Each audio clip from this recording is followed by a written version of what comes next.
Hello, everyone. This is Mr. Informal back with a new Mr. Informal podcast.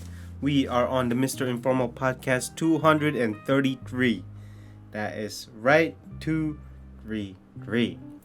And so I go by the name of Mr. Informal wherever you are in the world. I hope you are healthy, staying healthy, being safe, and finally enjoying life.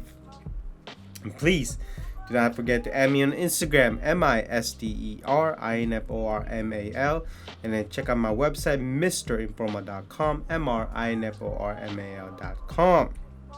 And so, what do we have for the Mr. Informal Podcast 233? Well, 4 topics. Number 1, Amazon will be closing physical stores. Number 2, unions are complaining about REI layoffs. It's interesting because REI is a collaboration type company. Number 3, seems like Barbie is taking over the holidays. It seems like it will be the hottest toy, and also it's the color pink is also the hottest color in holidays. So don't be surprised if you see fashion pink.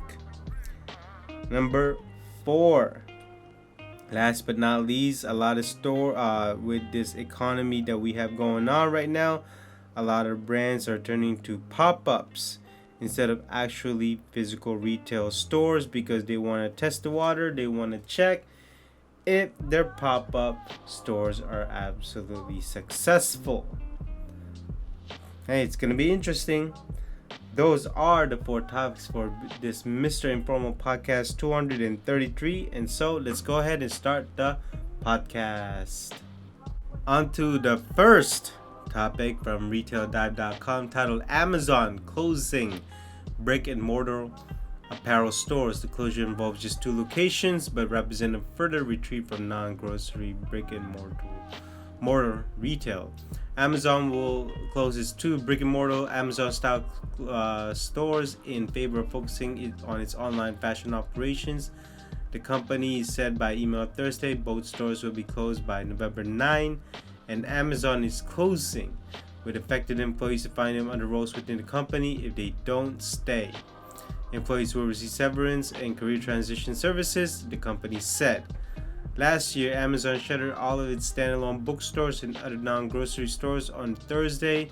The e-commerce giant said that the physical retail remains important, noting its grocery expansion. Well, look, it's pretty obvious that your service at the store is terrible. Maybe the clothes are terrible. Maybe the prices is terrible. It could be a number of factors. But I just don't understand why you're saying physical store is important and yet you're closing them down. Then it's pretty obvious it could be the location. But again, I don't think Amazon, actually no. The people in Amazon, whoever they are not doing well-defined research on a physical retail store. You're telling me that you're closing only 2. I won't be surprised if you're just gonna close all of them, just like the way you close all of your bookstores.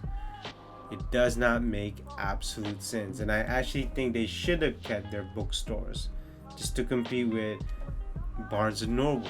But it's pretty obvious they don't want to do that. Amazon think it's just that easy. So, an Amazon spokesperson spoke about this, stating, after careful consideration, we've decided to close our 2 Amazon-style physical retail stores and focus on our online fashion shopping experience, where we're offering you exciting selection at a great value, and then introducing innovative technology to meet the needs of every customer. Amazon spokesperson Kristen Kish said by email, physical retail remains an important part of our business, and we're continuing to invest growing our grocery store businesses, which spans Amazon Fresh, Whole Foods Market, Amazon Go, and third-party partnership. I have never seen an Amazon Go. I've only seen one Amazon Fresh, but it doesn't look like they're being successful. So really, Amazon doesn't even know what to do when it comes to their physical retail stores. I mean, look, this is really obvious. It's really easy. Number one, do you have customer service? Do you have the right people that is offering the customer service that customers expect? It seems like they don't. I mean, it's so obvious here. Not only that, of course, when you add grocery stores, people will go to the grocery stores because people have to eat. But when it comes to fashion, they don't have to wear clothes because they already have clothes. And you're competing with H&M, you're competing with Zara. Let's be honest here. People are not gonna buy fashion when it comes to people are not gonna buy Amazon when it comes to fashion because it's all about name recognition. On to topic number 2. From RetailDive.com, unions file labor complaint over REI store layoffs. Workers at 2 stores also staged walkouts, saying that the retailer should have consulted them on recent operational changes and job cuts. If all of you don't know, REI runs in a co-op. Basically, half of you have subscribers or yearly membership that REI rely on, which is basically their customers, and then you got the other half, which is the corporate. That's why it's called a co-op. So, REI is facing formal pushback from unionized workers over its move mid-October to cut 275 jobs in store operations. See, that's backstabbing. 275? So, what happened with all the record profits back in 2022 and 2021? Oh, wait. It really didn't go to the customer. It didn't go to the employees. It probably went to the upper management or investors. On Monday, the United Food and Commercial Workers International Union and Retail, Wholesale, and Department Store Union, wow, that's a long name, 2 unions representing REI store employees filed an unfair labor practices complaint with the National Labor Relations Board, according to the union's press release. REI acknowledged the action at the 8 unionized stores over the weekend, but didn't address the question from Retail Dive about unfair labor practices complaint. We were told it was in response to some recently announced structural changes to roles and titles within our stores, REI spokesperson Natalie Stotts said by email. We are engaged in good faith, bargaining with stores that have chosen union representation and will continue to participate in a fully negotiating process. So the retail vice president of stores, Mayor Farrell Tarbox, previously told employees in a memo that its store's management and scheduling process were outdated and needed overhauling. What does that even mean? You couldn't overhaul that like in the past 5 years? Look, I feel bad for those who lost their jobs, 275 workers. Not only that, with all the record profit sales back in 2021 and 2022, where were those money? It's pretty obvious that they didn't do anything with that. Because workers across the country that have stood together and voted to join a union, REI should, as required by law, be coming to the table to listen and negotiate with their own employees over major changes in working condition, including restructuring plans that led to mass layoffs. Look, people at REI are very knowledgeable, especially those who have been there for over a year. Not only that, they know their stuff pretty well when it comes to products, because for the most part, it's all outdoor items, and a lot of these people who work there have been to outdoors. Could be rock climbing, could be hiking, hikers, joggers, campers, all of that. And so I love going to REI to check out their new products, and sometimes they have on sale and clearance, all of that. But for the most part, I like going to REI because honestly, every time you go inside, it feels like it's an experience, which I love. That's how physical retail stores should be, especially when you have a company like REI or even Zara, even though Zara is just very clinical when it comes to their products. But when you go to Levi's, but another favorite brand of mine is RRL. When you go there, you can feel the durability, the quality, and that vintage feel to it. I love doing that. But going back to this article, it's pretty obvious that REI messed up, and they're gonna get a lot of backlash over this, especially in the public's opinion. On to topic number 3 from I shouldn't say from Retail Dive, but this is basically an opinion or a guess. Because from Retail Dive, Barbie stokes Mattel Q3 sales, leaving Hasbro in the dust as holiday looms. Not only that,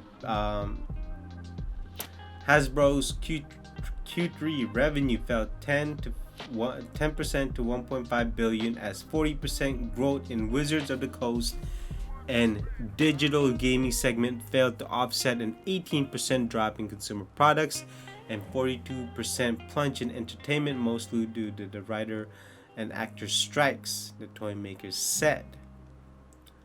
The performance was in sharp contrast in rival Mattel, where Barbie helped push Q3 net sales up to 9% to $1.9 billion.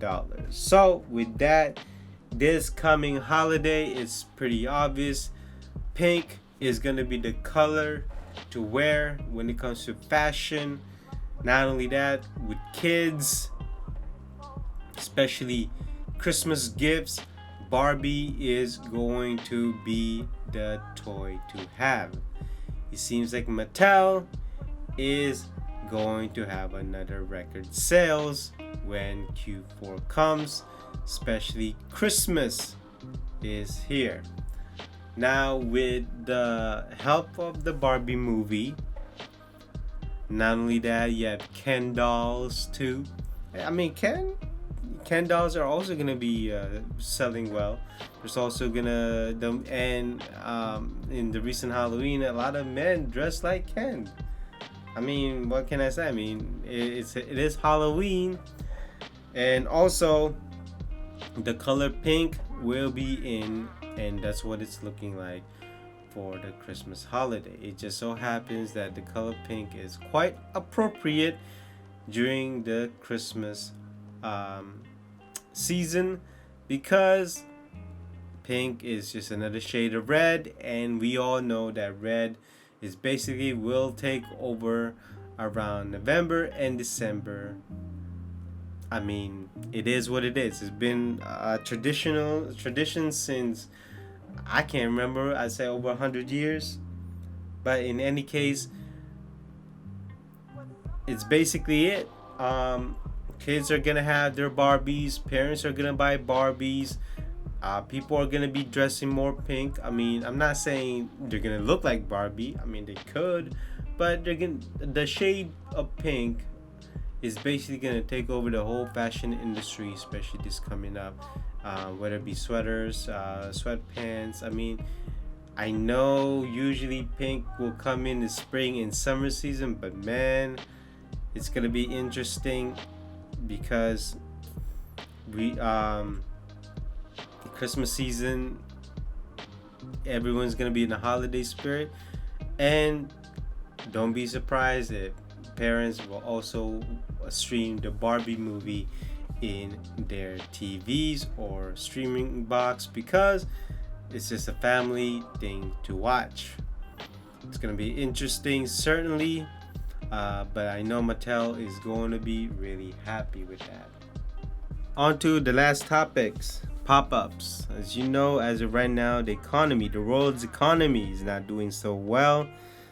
I guess it depends on your industry. If you are doing well, or if your industry is doing well, that is great for you. But a lot of brands these days are having pop-up stores instead of actual permanent physical retail stores, because they want to test the waters, or they want to experiment and check out their data. meaning foot traffic, sales, and also customer awareness and recognition or customer feedback. The pop-up could last 3 months, 2 months, or even just a month. Basically, again, it's not going to be permanent to a location. It could be different location, and this is why a lot of brands these days are having pop-ups, which is, I think, is a great idea. You're not fully invested at a location, but you want to see how the customer would react, and also depending on the sales, if it's good or not. And I do think that this is a great idea at any brand, to that way they don't have to fully commit, and they don't have to fully be invested, and also they don't have to be signed to a contract agreement with a particular physical physical location.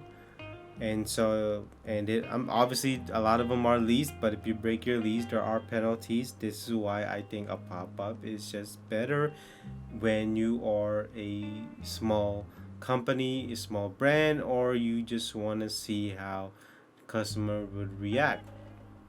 And a lot of brands have done this.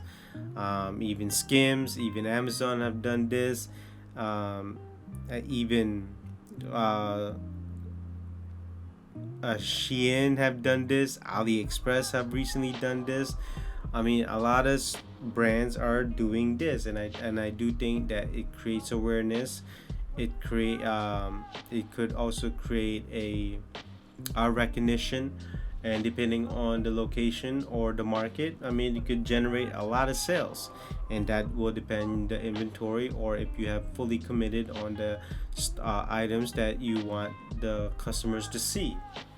And so it's good. It's interesting how the landscape of retail stores, especially in the economy that we are in right now, is making management be much savvy, not smart, but savvy with their decision when it comes to creating a physical presence. It's pretty obvious that Amazon could learn from this. I mean, they've done it before, but it seems like they are not learning.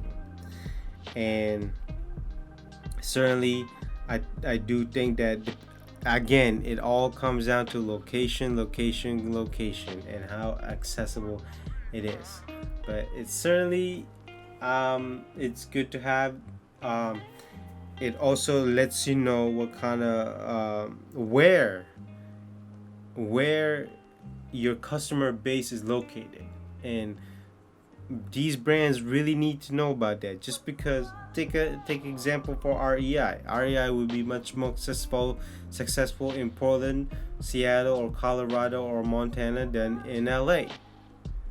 REI would be much more successful if they are in North Dakota or South Dakota, or even Canada, compared to New York, because nobody really rock climbs in New York, let's be honest. And then if you want to talk about, let's say, John Barbados belongs in New York. Same with Los Angeles. I mean, it's just one of those customer-based research that you have to do as a brand. And this is why I do think a pop-up shop is just that great. Now, a pop-up shop is going to be a very, very small shop with just limited items. So sometimes you don't get the full feedback that you will receive from customers, because again, it's just you have small items to sell. So it just really depends on what brand wants to do, but certainly they need to be much more savvy when it comes to thinking about having a physical store. And so that basically concludes this Mr. Informal Podcast 233. Hopefully you enjoyed this Mr. Informal Podcast 233, and if you did, I really do enjoy it. Hopefully I gave you new news that you have not heard before, maybe gave you some insights, and if I did, I really appreciate it. Wherever you are in the world, I hope you are safe, staying healthy, and enjoying life. Good morning, good afternoon, good evening, and good night. And so, this is Mr. Informal. Please do not forget to add me on Instagram, MisterInformal, and then check out my website, mrinformal.com, mrinformal.com. And so, I will see you in the next podcast. Bye-bye.